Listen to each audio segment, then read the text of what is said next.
My names are Peter Kamari. This is an example. You put your own names. Is nitwa Petero Kamari. Nitwa Petero Kamari. I am 26 years old. You put your own age.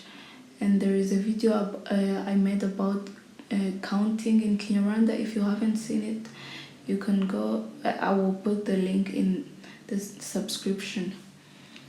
Is mfite imyaka 26. Mfite imyaka 26. I live at Kanombe. This is a place. You put your own address. Ntuye I Kanombe. Ntuye I Kanombe. I live with my friends. Is mbana n'inshuti zanjye.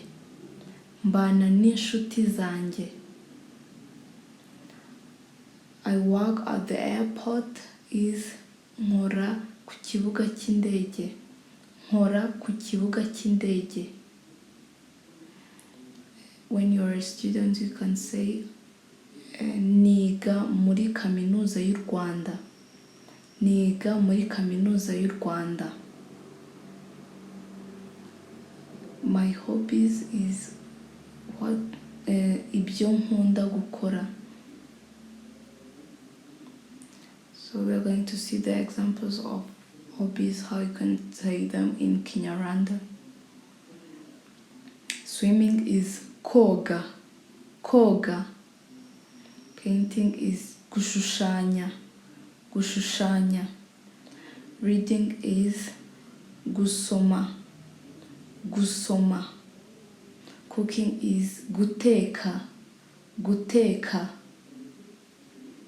Dancing is kubyina. Kubyina. Doing sports is gukora siporo.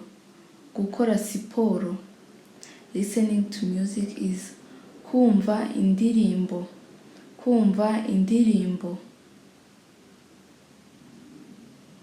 In a sentence we say it like this in Kinyarwanda. Mu interuro uvuga gukunda koga. Gukunda koga.